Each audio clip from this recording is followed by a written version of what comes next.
히브리서 4장 3절에서 13절의 말씀을 한 목소리로 합독하시겠습니다. 시작. 이미 믿는 우리들은 저 안식에 들어가는도다.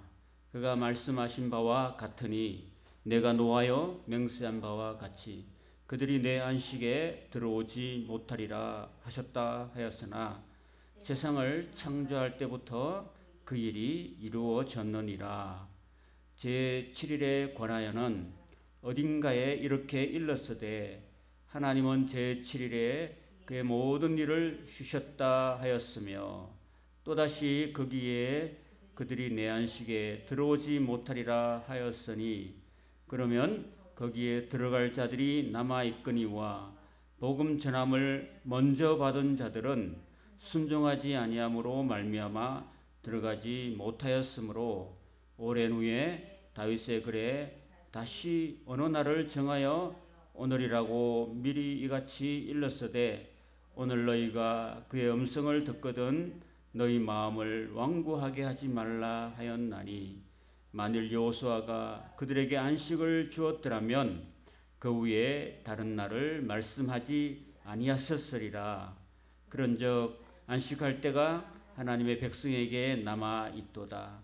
이미 그의 안식에 들어간 자는 하나님이 자기의 일을 쉬심과 같이 그도 자기 일을 쉬느니라.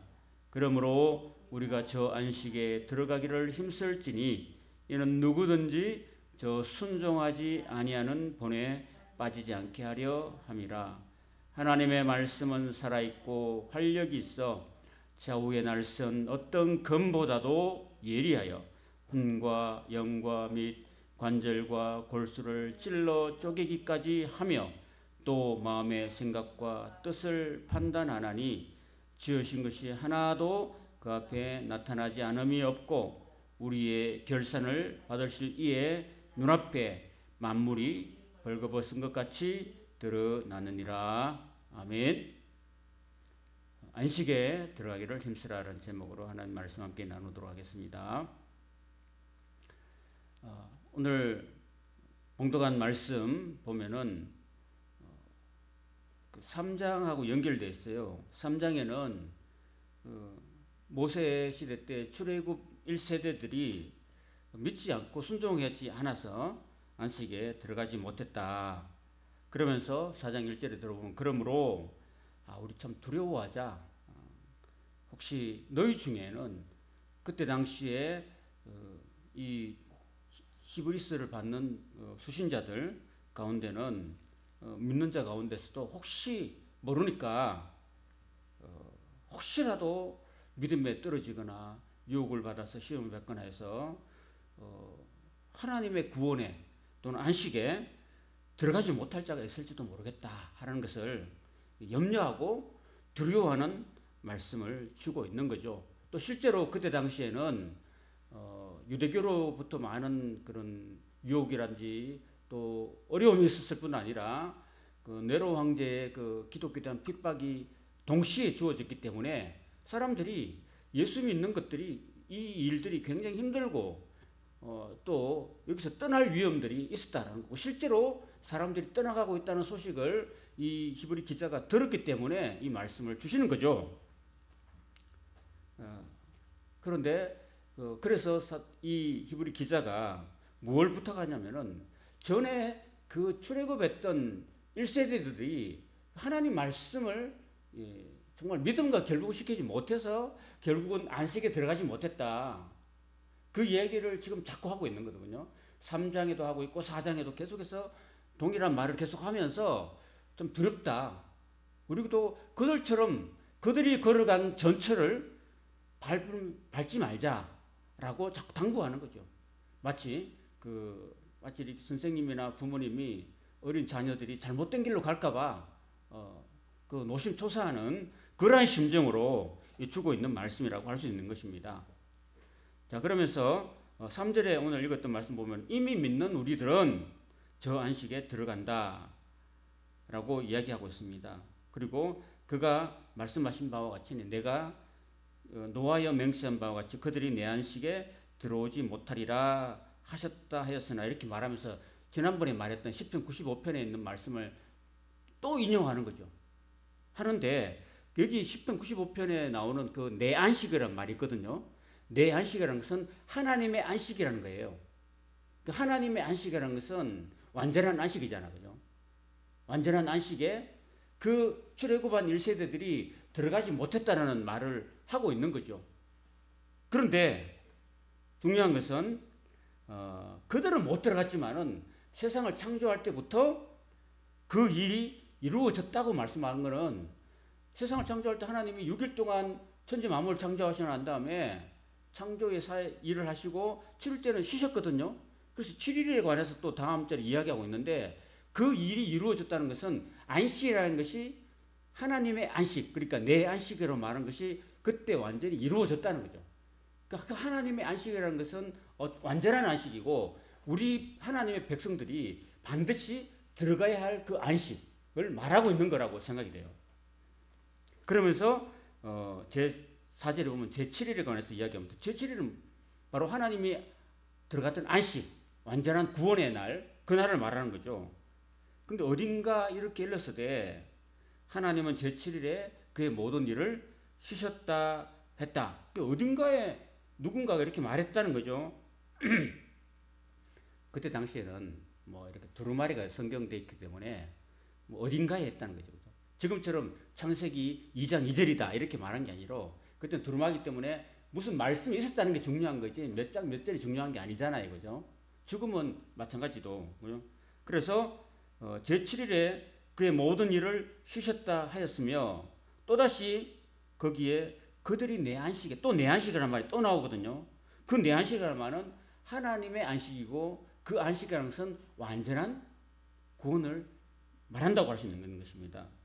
자, 그럼 6절에 보면 그러면 거기에 들어갈 자들이 남아있거니와 이 말은 뭐냐면은 그 비록 출애굽 1세대들은 못 들어갔잖아요. 못 들어갔지만은 앞으로 들어갈 자들은 남은 자들은 있다라는 거예요. 그 하나님의 그 안식, 하나님이 말씀하시는 내 안식이라는 것은 폐해지지 않았다는 거예요. 폐해지지 않았고 아직도 유효하고 있다. 다만 거기에 들어갈 조건만 충족하면은 누구든지 들어갈 수 있다라는 얘기를 하고 있는 거거든요.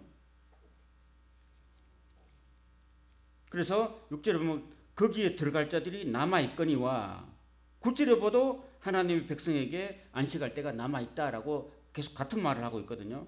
그러면서 복음을 먼저 전함을 받은 자들은 그러니까 출애굽 1세대들은 순종하지 않아서 들어가지 못했다고 이야기하고 7절에 보면 오랜 후에 모세 때가 저는 1440년대인데 그 다윗은 약 400년이 지나서 천년대 주전 천년경에 다윗이 오랜 후에 400년 후에 이렇게 말했다는 거죠. 다윗의 글에 그 전에는 사실은 그게 시편 95편이라고 그게 뭐 저자가 없었다고 생각되는데 나중에 알고 보니까 그게 시편 95편이 무슨 말이냐면은 누구의 글이냐면은 다윗이 지은 시편이라는 거죠. 그 다윗의 글에 다시 어느 날을 정해서 오늘이라고 미리 이같이 일렀으되 7절에 보면요. 오늘이라고 말하고 있어. 오늘. 그러니까 그 출애굽할 때 주신 그 하나님께서 말씀하시는 그날 안식하는 그날이 그 모세 시대 때 오늘 그 오늘이 다윗 시대도 오늘이란 거예요. 그럼 그 말은 지금도 오늘이에요. 지금도 오늘. 너희가 그의 음성을 듣거든 너희 마음을 완고하게 하지 말라라고 하였으니 8절에 만일 여호수아가 그들에게 안식을 줬다면은 다시 다른 날을 말씀하지 않았을 것이라고 말씀한 이유는 그러면 여호수아가 준 안식이 완전한 안식이었다는 말이 아닌 거잖아요. 자, 제가 이제 성경 공부하면서 어떤 집사님이 그렇게 말씀하시더라고요. 여호수아는 모세를 이어서 백성들에게 그 안식할 가나안 땅으로 인도했잖아요. 그죠? 인도했죠. 가나안 땅을 이렇게 싸워가지고 가나안 중부 전투, 남부 전투, 북부 전투를 통해서 가나안 땅을 어느 정도 완전히 안 하지만은 그 이스라엘 백성들에게 땅을 기업으로 나눠줬잖아요. 그리고 얻을 땅에 안식의 땅에 들어가긴 했어요. 들어가긴 했지만은 완전한 안식은 아니었다는 거죠. 우리 교회에 들어온다. 내가 예수 안 믿다가 그냥 내가 교회로 들어오게 돼요. 그게 이제 내가 교회로 들어왔지만은 교회로 나와서 예배 드린다고 해서 그게 완전한 안식이 주어진다는 말은 아니라는 거죠.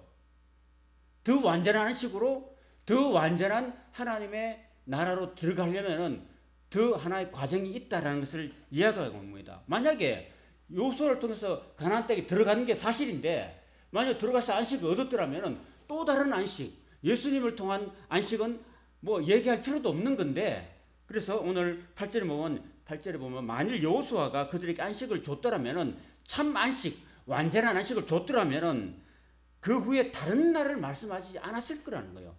그죠? 그러니까 여호수아가 준 가나안 땅은 완전한 안식이 아니었다라는 말이에요. 그래서 그 아까 내가 제가 얘기하다가 말했던 게 뭐냐면 그 집사님 하신 말씀이 그거요. 여호수아는 좋은 침대를 마련해 준 거고 좋은 침대만 주어준다고 해서 우리가 꿀잠을 잘 수 있어요? 불면증 환자가 좋은 침대만 준다고 해서 줄 수 있는 게 아니잖아요. 그래서 여호수아는 우리에게 좋은 침대를 마련해 줬더라면은 우리에게 꿀잠을 주실 분은 누구라고요? 예수님이라는 거예요. 예수님. 여러분 침대가 중요해요? 꿀잠 자는 게 중요해요? 꿀잠 자는 게 더 중요하잖아요. 그죠? 그처럼 그래서 이 침대가 주어진 목적은 꿀잠 자기 위해서 주어진 거 아니겠어요? 근데 침대만 딱 주어졌어. 그러니까 완전하지 않잖아요. 그래서 거기서 완전한 꿀잠을 주시는 완전한 안식을 주시는 예수님이 더 중요하다. 그래서 예수님이 더 중요하기 때문에 다른 날을 말씀하셨다라는 이야기입니다. 그래서 9절에 보면 그런즉 안식할 때가 여기서 안식할 때는 말은요. 완전한 안식을 이야기하는 거예요. 완전한 안식을 이야기하고 하나님의 백성에게 남아있다라고 이야기하고 있습니다. 남아있다. 6절에 보면 또 남아있다는 말이 또 있잖아요. 그래서 이 완전한 안식을 우리가 얻을 수 있다. 아직도 완전한 안식에 들어갈 수 있는 그런 유효기간이 아직도 우리 앞에 있다라는 이야기예요. 저와 여러분들에게도 앞으로 주어져 있다. 출애굽 1세대들은 못 들어갔지만은 그리고 실제로 여호수아를 따라서 가나안 땅에 들어간 사람도 그 실제로 완전한 안식을 얻지 못했지만은 완전한 안식은 하나님의 백성에 남아 있는데 그 불완전한 안식을 줬던 여호수아 말고도 완전한 안식을 주시는 예수님이 계신다라는 이야기를 하고 있는 거죠. 지금 자꾸 그때 당시에 히브리인들이 자꾸 여호수아, 모세, 천사들, 선지자들 따라가는 유대교로 자꾸 넘어가려고 하니까 완전한 안식을 안 주는 유대교로 넘어가려고 하니까 완전한 안식, 꿀잠을 주시는 예수님이 우리의 완전한 안식을 주시는 그런 분이라는 것을 자꾸 강조하고 있는 거예요. 지금 현재. 그래서 10절에 보면은 이미 그의 안식에 들어간 자가 있다는 거죠. 여기 이미 그의 안식에 들어간 자는 단수거든. 단수. 하나거든. 하나요. 그 누굴까요? 누구라고 생각돼요? 뭐 사람들마다 다 다를 수 있는데 어떤 성경학자들이 이렇게 그 이미 완전한 안식에 들어간 사람은 누굴까요? 바로 예수님이라는 거죠. 그 단수로 되어 있거든요. 또 뭐 성도라고 할 수도 있는데 하나님이 자기 일을 쉬신 것 같이 그도 자기 일을 쉰다고 이야기하고 있습니다. 그러니까 예수님께서 이걸 만약에 예수님이라고 우리가 생각이 된다면은 예수님은 지금 완전한 안식을 취하고 계시는 거죠. 그죠? 맞죠? 또 아니면 우리 들어간 사람을 그 성도라고 쳐도 뭐 안식에 들어갔다고 말할 수 있는데 여기서 뭐 우리가 생각이 나름인데 어쨌든 완전한 안식에 누구를 통해서 들어갔다고요? 예수님을 통해서 완전한 안식에 들어갔다는 것이죠. 그래서 이제 결국은 무슨 말을 하고 싶으냐면 11절에 그러므로라는 말은요. 앞에 말을 다 받는 거거든요. 앞에 말을 다 받아가지고 그러므로 우리가 저 안식의 말은 완전한 안식인 거예요. 여호수아가 들어갔던 그 땅만 있는 안식이 아니라 저 안식이라는 것은 하나님의 안식, 하나님이 내 안식이라고 말했던 그 안식, 완전한 안식, 천국에 들어가기를 힘쓰라고 이야기하고 있습니다, 여러분. 자, 그럼 앞으로 보세요. 자, 그럼 우리가 하나님 나라에 들어가려면은 그냥 들어가요? 아니면 힘을 뭔가 써야 돼요? 힘을 써야 되는데 어떻게 힘을 써야 돼요? 힘을 어떻게 써야 될까요? 이 말씀을 보세요. 말씀. 11절 말씀 보면 뒤에 힌트가 있어요. 힘쓰는데 어떻게 힘쓰냐면은 이는 누구든지 저 순종하지 아니하는 본에 빠지지 아니하리 함이라 돼 있죠. 그 힘쓰려면 어떻게 돼요? 순종한다는 말이에요. 그죠? 그 출애굽 1세대들은 하나님의 말씀이 주어졌거든요. 안식에 관한 하나님 말씀이 주어졌는데도 불구하고 하나님을 불신뢰하고 하나님을 신앙하지 않고 그 가데스 바네아 사건에서 보면은 하나님께서 모세를 통해서 저 땅으로 들어가라 라고 분명히 말씀이 떨어졌어요. 그런데 이스라엘 백성들은 그 하나님을 믿지 않고 자꾸 정탐꾼을 보내가지고 그 땅이 어떤지 저떤지 계산기를 두드려보고 가보니까 그 키가 멀대 같은 사람들이 살고 그 성은 하늘에 닿았고 우리는 그들에 비하면 우리는 메뚜기밖에 안 된다 라고 생각하고 아이고 우리는 여기서 다 죽었다 우리는 못 들어간다 이렇게 스스로가 하나님을 신뢰하지 않고 하나님을 원망하고 불평하고 하면서 모세를 원망하고 불평하고 하면서 하나님에 대한 믿음을 가지지 못했다는 거예요. 믿음을 가지지 못하니까 그들이 안 들어갔다는 거예요. 결국은 그 순종하지 않았던 거예요. 그 순종하지 않았던 그 출애굽 1세대들 2세대들의 그 본에 빠지지 않으려고 우리는 힘써야 된다는 거예요. 앞으로 한번 보세요. 이걸 쉽게 말하자면은 앞서 걸어갔던 실패한 우리 조상들의 전철을 밟지 말자라는 얘기를 하고 있는 거예요. 지금 현재. 그러면서 그 하나님의 말씀 들어가서 얻으라 라고 말씀했을 때에 그 하나님의 그 말씀은 굉장히 능력이 있다는 거예요. 하나님 말씀이 살아있고 운동력이 있어서 좌우의 어떤 날성 근보다도 예리하여서 우리의 영과 혼과 및 관절과 골수, 관절과 골수는 뭘까요? 관절 골수는 뭘까요? 그때 당시에 여러분 그 이스라엘 백성들이 제사 지낼 때 어떻게 제사 지내냐면은 그 제사 지내는 사람이 제사자가 직접 이렇게 제물을 끌고 왔어요. 끌고 와가지고 그 머리에 안수하고 난 다음에 그 사람이 제사 드리는 그 사람이 직접 그 양을 죽였어요. 칼을 들고 목을 찔러서 죽였다는 겁니다. 죽이고 난 다음에 껍질을 벗겼다. 내가 한번 설명했던 적이 있었죠. 한번 제가 제사 지낸 거 그죠? 얼마나 힘들까요 그게? 껍질 벗기고 짐승의 껍질을 벗기고 그 다음에 그 관절하고 골수를 다 잘라내야 돼요. 여러분 목을 다 쳐내야 되고 그리고 꼬랑지 다 쳐내야 되고 다리 다 쳐내야 돼요. 다 쳐내고 난 다음에 그걸 분리해야 돼요. 분리하고 몸통은 완전히 그 번제단에서 완전히 불태워 제사를 지내드리고 그리고 피 받은 걸 갖고 그 제사장이 성소로 들어가는 거거든요. 그래서 뿌리는 거예요.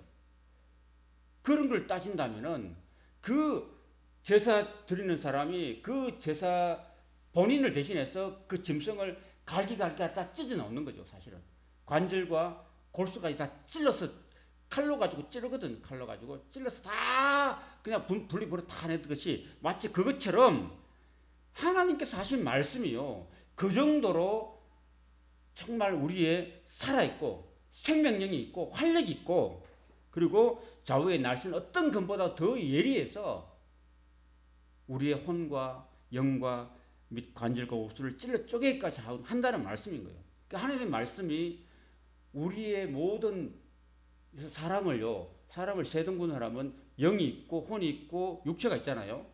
그 영혼과 우리 육체를 다 갈기갈기 찔러가지고 찢으면 뭐가 돼요? 안에 게 다 드러나잖아요. 그죠? 다 드러나잖아요. 여러분. 여러분 수박이 잘 익었냐 못 익었냐 어떻게 알 수 있어요? 통통 때려보면 알아요. 그럼 대충 알겠죠. 그리고 꼭지가 좀 신선한 거 알 수 있겠죠. 그러나 더 확실히 알 수 있는 방법은 뭐예요? 잘라봐야지. 칼로 가지고 중간에 탁 쪼개보면 갈라봐야 되잖아요. 갈라보면 이 안에 썩었는지 싱싱한지 알 수 있는 것처럼 우리의 영혼도요. 우리 영혼이 지금 살아있는 죽었는지 우리의 영혼이 진짜 진심으로 하나님께 나아가는지 알 수 있으려면 하나님 말씀이 우리를 쪼개버린다니까요.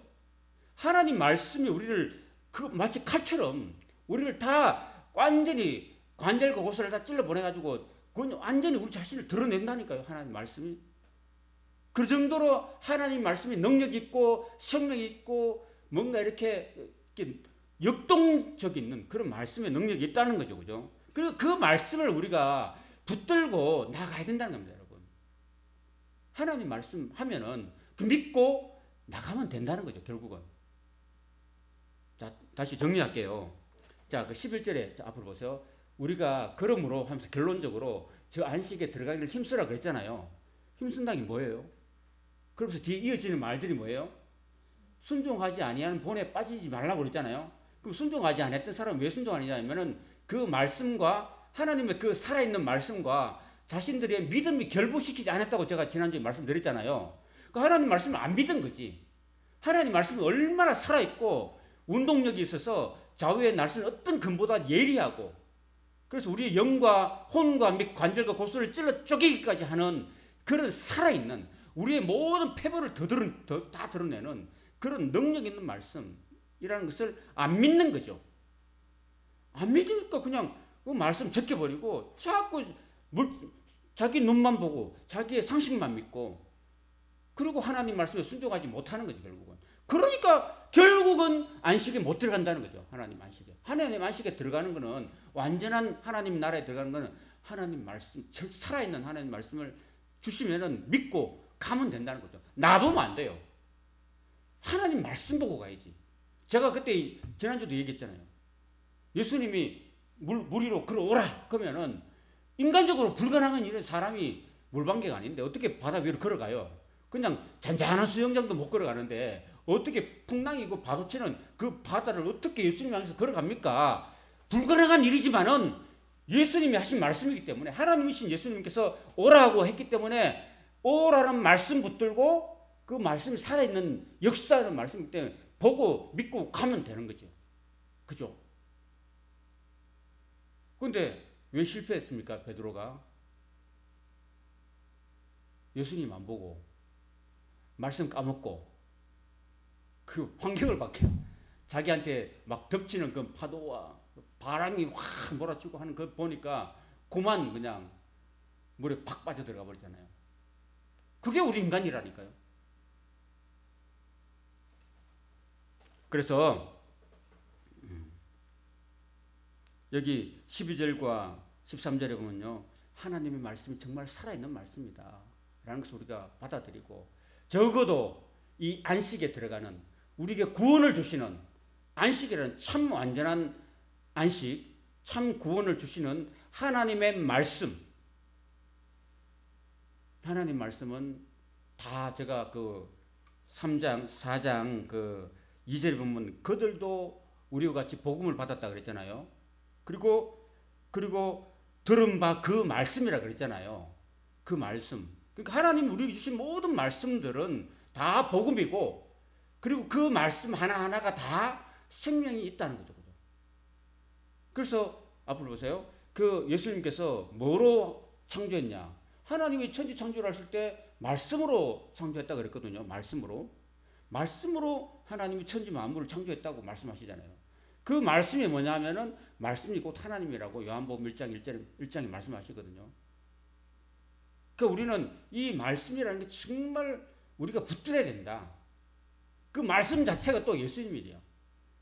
그리고 우리가 예수님을 붙들고 말씀을 붙들고 나아가야지만이 우리가 완전한 안식에 들어갈 수 있다라는 이야기를 우리가 주고 있는 거예요.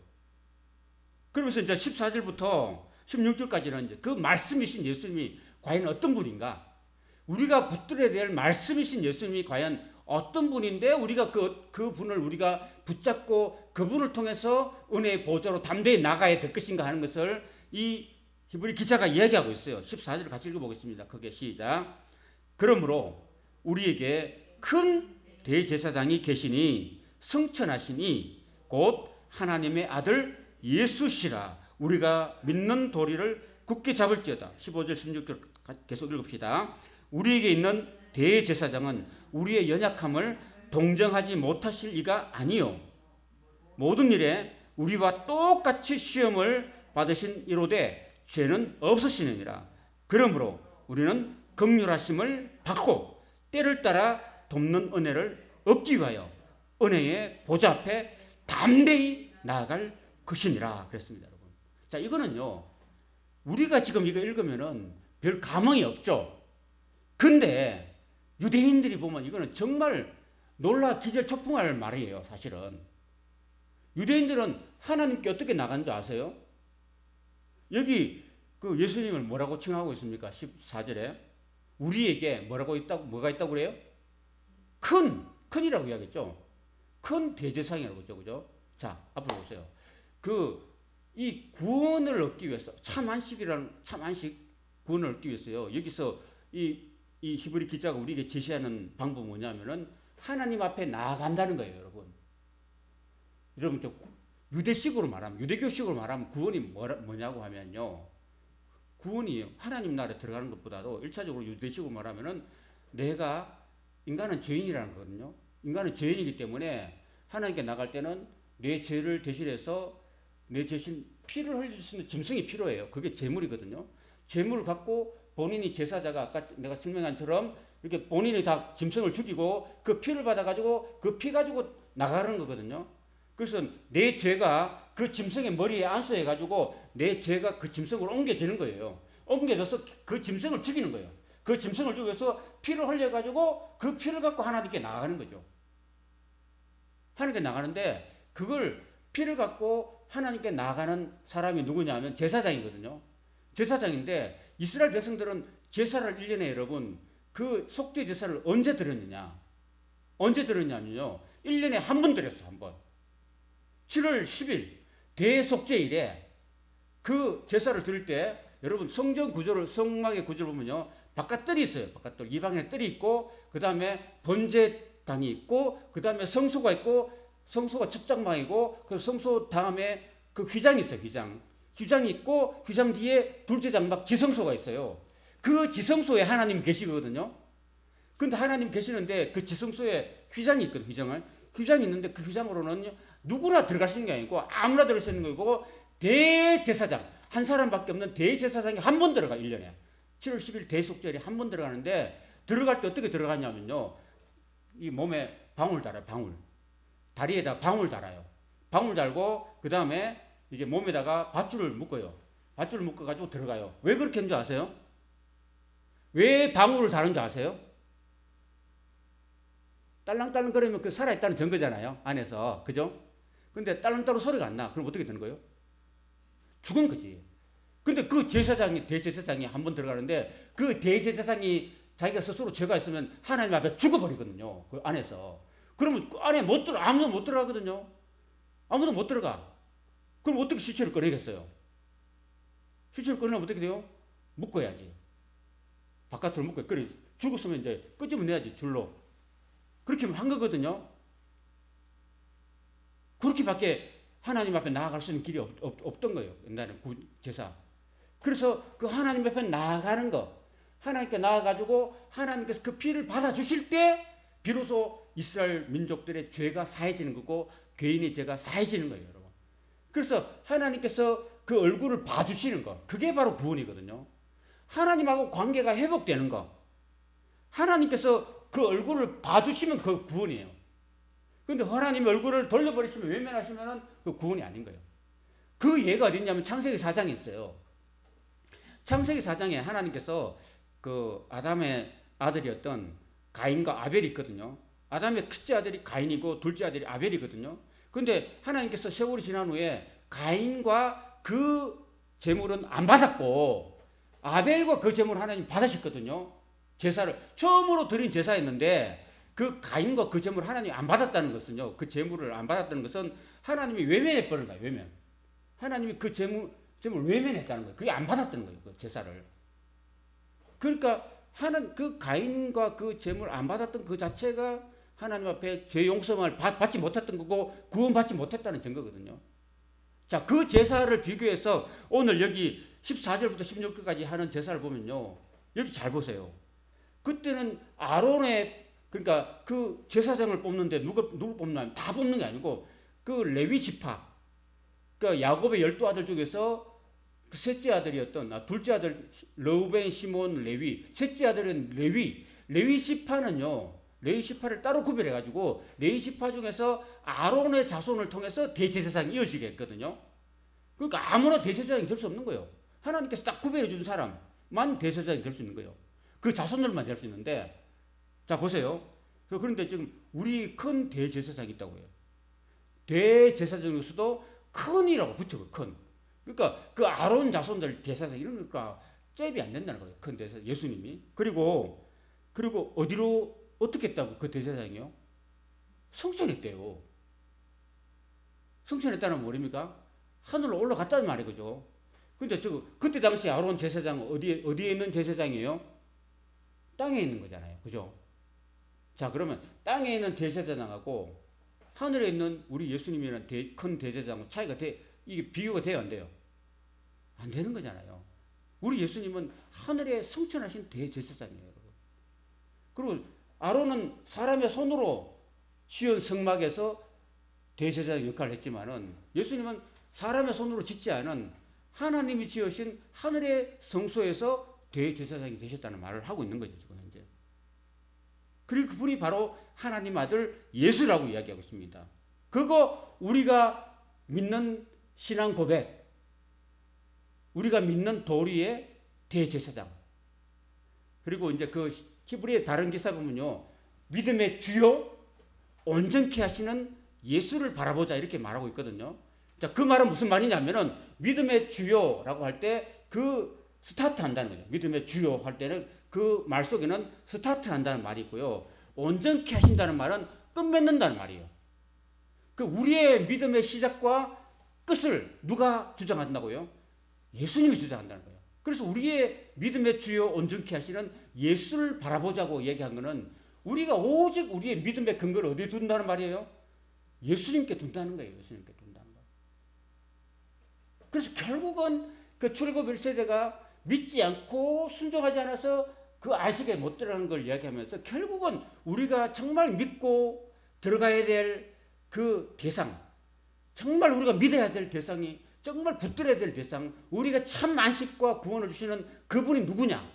바로 하나님의 아들 예수님이라는 사실을 이야기하고 있는 거예요. 그래서 예수님을 떠나지 말라고 이야기하는 거예요. 정순희 성도님, 이거 이해가 되나요? 이해가 되시나요? 이해가 잘 안 되죠?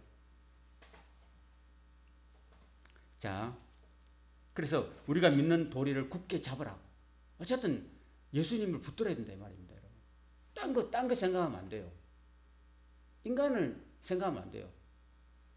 그리고 15절에 보면 우리에게 있는 대제사장은 우리의 연약함을 동정하지 못하실 리가 아니에요. 그래요. 부정에 부정을 하면 뭐예요? 국어문법으로 강한 긍정이 되잖아요. 그 우리의 연약함을 주님께서 아신다는 말이에요, 모르신단 말이에요? 우리는 자꾸 넘어져요, 자꾸. 오늘 하나님 말씀 들어가지고 내일 가서 나가서 확 성질내고 이렇게 할 수 있거든. 우리는 연약한 존재거든요. 우리가 연약한 것을 예수님이 진짜 사람이 되셨기 때문에 안다니까요, 아신다니까요. 우리가 배고픈 거 안다니까요. 그 레미제라블이라는 장발장 영화를 혹시 보셨나요? 그 보면은 레미제라블이 너무너무 가난하고 어려워서 빵 한 개 훔쳤어요. 빵 한 개. 빵 한 개 훔쳤는데 그게 일평생 따라다는 거야. 그게. 너무하잖아요. 그죠? 그 배고프면 막 이렇게 빵 한 개 훔쳐 먹을 수 있는 건데 사실은. 근데 그게 일평생 그 사람을 쫓아다니는 거죠. 그 죄가. 그 죄 하나가.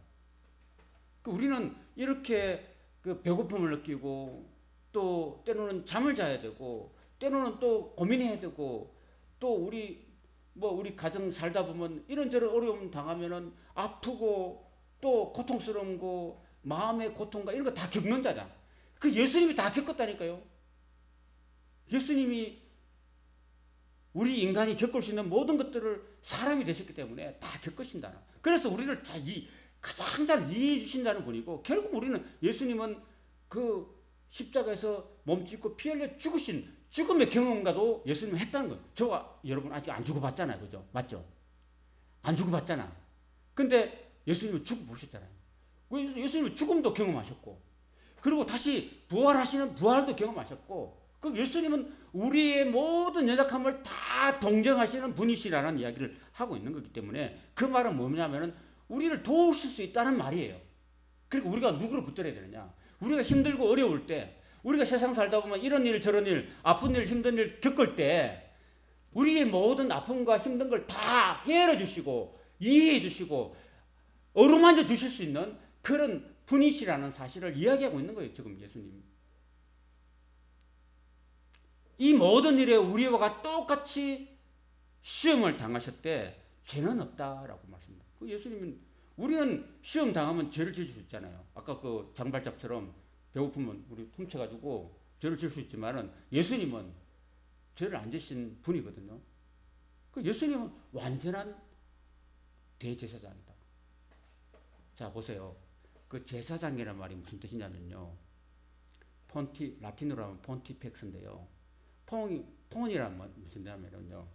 그 불어로 뽕이 뭘까요? 불어로 뽕이 뭘까요? 다리에 다리. 우리 그 영화에 보면 뽕네프의 연인들 있잖아요. 그죠? 요즘 제가 가끔씩 이렇게 그 텐트 박은 뭐 유럽 이런 거 보면은 남프랑스에 가가지고 이렇게 뭐 여자분들이 이렇게 가지고 막 이렇게 텐트 치고 이렇게 해외를 여행하는 거 보면요. 보니까 그 남프랑스 이동하는 중에 파리 세느강에서 뽕네프 네프라는 말은 좁다 이런 말이거든요. 좁다 이런 건데 아니면 이런 말인데 뽕네프 연인할 때 뽕네프 다리가 있더라고요. 근데 퐁이란 말이 다리 놓는 자. 제사장이 폰티펙스인데 하나님과 우리 사이를 다리 놓는 사람이 바로 제사장이거든요. 여러분 무당할 때 무자가요. 한자로 보면은 하늘과 땅을 잇는 두 사람이 있죠. 두 사람. 한 사람은 무당이고 하나는 박수예요. 한자가 참 신기해요. 한자가. 그러니까 그게 무당이 그죠. 무당이 중간 역할을 하는 거죠. 귀신을 불러가지고 우리 말하면 귀신들을 불러내잖아요. 그걸 초혼이라 그러잖아요. 초혼. 무당이 귀신 불러내는 일을 뭐라고 그럽니까? 정선생님, 무당 불러내는 거 뭐라고 그래요? 그걸 부다크리 하는 거죠. 부다크리. 접신? 우리나라는 지금 굉장히 접신 문화가 많거든요. 그럼 요즘에 유명한 영화 있잖아요. 뭐예요? 파묘? 파묘 보면 김고은이라는 여배우가 무당 역할 하잖아요. 그죠? 저는 안 봤는데 무당 역할 해요. 진짜 김고은 씨는 교회 다니는 기독교인인데 어떻게 그래 무당 연기를 잘하는지 몰라. 하여튼 정말 옆에서 봐도 누구야? 배우가 대배우가 옆에서 봐도 진짜 무당 같대. 접시는 완전히 이렇게 무당 푸닥거리 하는데 완전히 무당 같아요. 완전히 무당이 귀신을 불러내가지고 사람하고 연결시켜주는 거야. 사람하고 사람이 굿을 부탁하잖아요. 무당한테 돈을 주고 부탁하면 무당이 이제 부탁거리 하는 거죠. 굿을 하면서 귀신을 불러내가지고 사람하고 연결시켜주는 거야. 그것처럼 이 하나님의 제사장이라는 것은요. 하나님과 우리와 우리 죄인들과 거룩하신 하나님 사이에서 연결해 주시는 분이 제사장이거든요. 제사장인데 직접적으로 하나님과 연결해 주시는 제사장은 대제사장이고 그 대제사장 중에서 정말 큰 대제사장이 누구냐 하면 바로 예수님이란 거예요. 예수님. 하나님 아들 예수님과. 그러니까 저와 여러분들이 하나님께 나갈 수 있는 길은 누구예요? 연결시켜주는 분이 바로 예수님이란 거예요. 예수님. 자, 우리 16절 같이 읽도록 하겠습니다. 16절 마지막 절입니다. 시작. 그러므로 우리는 긍휼하심을 받고 때를 따라 돕는 은혜를 얻기 위하여 은혜의 보좌 앞에 담대히 나아갈 것이니라 그랬습니다. 자, 여기서 중요한 거는요. 여기 사실 우리는 별 감흥이 없다고 제가 말씀드렸잖아요. 근데 유대인들은 이거 보면 예배의 혁명이에요. 여기 그러므로 하고 다음에 뭐가 나와요? 주어가 우리는 돼 있죠. 이게 파격적이라는 거예요. 유대인들은요. 우리가 아니에요. 누구예요? 아론 계통의 레위 지파 아론 계통의 대제사장 한 사람이에요. 한 사람. 한 사람만이 하나님께 보좌 앞에 나가는데 여기는 우리는 그랬죠. 우리는 누굴까요? 여기서 말하는 우리는 예수 믿는 우리. 예수 믿는 우리. 예수 믿는 사람을 말하는 거예요. 그리고 긍휼하심을 받고 때를 따라 그랬죠. 그죠? 이 때가 뭘까요? 때를 따라. 자, 앞을 보세요. 유대교의 대제사장들은요. 1년에 한 번 나갔다니까요. 1년에 한 번. 7월 10일 대속죄일에. 근데 여기는 뭐라고 돼 있어요? 때를 따라 간다는 거야. 때를 따라. 때를 따른데 여기 이 히브리 기자가 만약에 사도 바울이라고 만약 한다면은 사도 바울과 그 제자들은 이 때를 언제라 말했냐면요. 안식 후 첫날을 이야기하고 있는 거예요. 예수님이 금요일 날 돌아가셨거든요. 그죠? 금요일 날 돌아가셨거든요. 그리고 토요일 날 그 주일 아침에 3일째 부활하셨거든요. 그래서 원래 그 유대인들의 안식일은 지금은 그래요. 금요일 저녁 6시부터 토요일 저녁 우리 시간으로 토요일 저녁 6시까지가 안식일이에요. 그 기준에 맞춘다면은 예수님은 금요일 날 저녁에 돌아가셔서 주일 날 아침에 오늘 지금 우리가 예배드리는 주일 아침에 부활하셨거든요. 그래서 그 구약에는 항상 안식일 날 예배를 드렸어요. 안식일 날 제사를 드렸거든요. 근데 왜 기독교에서는 왜 그 안식교 같은 데는 아직도 토요일 날 예배 드리거든요. 토요일 날. 그리고 그 하나님의 교회라든지 신천지 이런 데는 토요일 날 아직 예배 드려요. 토요일 날. 그 토요일 드렸는데 그건 구약의 전통을 따르는 거고 우리는 이제 신약에 예수님이 구약 제도를 없앴기 때문에 우리 예수님이 부활하신 날을 가장 중요한 날이다. 그래서 주의 날이라고 그래요. 주의 날. 주의 날이 뭐냐 하면은 주님께서 부활하신 날. 그 날을 우리가 안식 후 첫날이라고 그러고 안식 후 첫날에 우리가 모여서 예배를 하는 거예요. 예배로 하나님께 나가는 거거든요. 그래서 우리가 주일날 예배를 드려요. 지금 현재. 그래서 때를 따라라는 것은요. 안식 후 첫날. 그러니까 매일 주일마다 하나님께 나간다는 거예요. 그럼 어떻게 돼요? 1년이 52주예요. 자, 그러면은 비교해 보세요. 자, 그 구약시대 때는 1년에 한 번 나갔다니까요. 근데 지금 몇 배 늘어났어요? 52배 늘어났죠. 게다가 오늘 무슨 날이에요? 수요일이죠. 교회가 어떤 전통을 지었냐면은 수요일에도 이거는요 성경에 있는 게 아니에요. 수요일 예배 드리는 거는 성경에 있는 게 아니라 기독교 전통으로 내려와서 우리가 하나님께 여기 나중에 히브리서 나중에 그 뒷장에 보면요 그 날이 가까울수록 모이기를 더욱 힘쓰자고 이야기하거든요. 이 말씀 따라서 그럼 우리가 일주일에 한 번 예배 드리지 말고 그 주중에도 한 번 모입시다. 라고 해서 수요일 날도 그 일주일이 7일이니까 사실 그 주일로 따지면 주일이 첫날이거든요. 안식 후 첫날이라는 거예요. 첫날. 첫날이고 둘째 날은 월요일이고 셋째 날은 화요일이고 넷째 날이 수요일이야. 그래서 한가운데 있는 수요일을 갖다가 주중에 내내 있지 말고 모이기를 더 힘쓰라고 했으니까 그리고 주중에 한가운데 수요일 날 한 번 더 예배를 드리자. 이렇게 해서 수요 예배가 된 겁니다, 여러분. 그걸 아셔야 돼요. 모이기를 힘쓰자고. 그날이 가까울수록. 그래서 때를 따라 하면서 이제 이렇게 주일이 만들어졌고요. 돕는 은혜를 얻기 위해서. 그러니까 우리가 하나님께 왜 나갑니까? 하나님께 왜 나갑니까? 하나님으로부터 뭔가 도우심을 얻기 위해서 나가는 거예요. 그렇죠?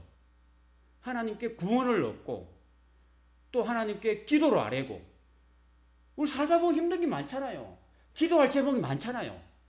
아직도 우리 주변에는 예수 안 믿는 사람이 너무 많고 우리 자녀손들 중에서도 아직도 교회 안 다니고 하나님 알지 못하는 사람이 너무 많고 내가 사는데 힘들고 어렵고 그리고 내 몸도 그렇고 내 앞으로의 삶도 그렇고 이 내 믿음을 성장시키기 위해서도 그렇고 우리는 하나님께 도움받을 일이 너무너무 많아요. 사실은. 그래서 때를 따라서 하나님께 도움을 얻기 위해서 돕는 은혜를 여기 사실 은혜라는 것은요. 은혜라는 것은 뭐냐 하면은 그레이스인데 그 은혜라는 것은요. 값없이 받는 거예요. 내가 돈을 지불하고 받는 건 은혜가 아니죠. 정순이 선생님이 열심히 일주일 내내 가서 열심히 땀 흘리고 먼지마창에서 일해가지고 돈 받는 건 은혜가 아니죠. 당연한 보수잖아요. 그러네 하나님께서 우리에게 베푸시는 것은요. 이 햇빛을 주시고 물을 주시고 공기를 주시고 이렇게 살 수 있는 공간을 주신 거 이런 것들은요. 하나님 우리한테 세금 받아요 안 받아요? 하나님이 우리한테 햇빛세 받아요 안 받아요? 안 받죠. 공기세 받아요 안 받아요? 안 받잖아. 그것도 은혜잖아. 은혜. 그러니까 이 은혜라는 것은 우리가 값없이 주는 거거든요. 값없이 주는 하나님 은혜. 심지어 예수님을 통해서 우리에게 주시는 구원도 우리가 뭘 노력해가지고 얻는 게 아니라니까요. 구원도. 우리가 기도할 때에 하나님은 기도를 들어주시잖아요. 그죠? 사실 그 우리 딸이 원래 이렇게 그 임용고시 이제 5수만에 합격했잖아요. 합격할 때 이제 저는 좀 이렇게 남들한테 많이 도움을 못 가고 제가 우리 첫 딸 민주 낳을 때 제가 신학대학원 다닐 때였는데 막 신학대학원은 우리 동기들이 300명 정도예요. 그 동기들이 A반, B반 나눠지고 굉장히 많았는데 내 아는 사람들마다 다 쫓아다니면서 우리 와이프가 지금 이제 출산 직전이다, 만삭이다, 좀 순산할 수 있도록 좀 도와달라. 우리 어머니는 대구 계시고 나는 서울에 있고 우리 장모님도 저 시골에 저기 고흥에 있으니까 못 올라오고 하니까 제가 의지할 수 있는 거는 친구들한테 기도를 부탁할 수밖에 없는 거죠. 그래서 여기저기 기도, 순산하도록 기도 좀 해다오. 순산하도록 기도 좀 해다오. 우리 정말 첫 출산인데 이거 어떻게 하면 좋으냐고 좀 기도 좀 못하고 기도했어. 그래 막 도움을 구했어요. 기도 좀 해다오. 항상 부탁하고 다녔는데 그 결국은 조금 힘들었지만 뭐 힘 안 들겠어요. 아무리 해도 그래도 순산해가지고 우리 민주가 태어났어요. 서울에서. 그러니까 그 기도하면은 하나님께서 그 순산하는데 하나님 야 순산했으니까 돈 내놔라 이런 게 아니거든요. 하나님께서 우리 기도를 그냥 들어주시는 거야. 그냥 우리가 간절히 기도하면은 그게 은혜거든요. 그래서 왜 우리가 은혜의 보좌 앞에 나가야 되느냐?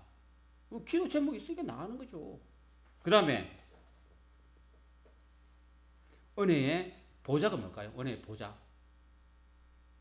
여기서 은혜의 보좌가 뭘까요? 자, 우리가 이 신약 성경을 이해하려면요, 구약을 좀 알아야 되거든요, 사실은요. 보좌가 은혜의 보좌가 뭘까? 보좌. 그 보좌는 누가 앉아있는 자리예요?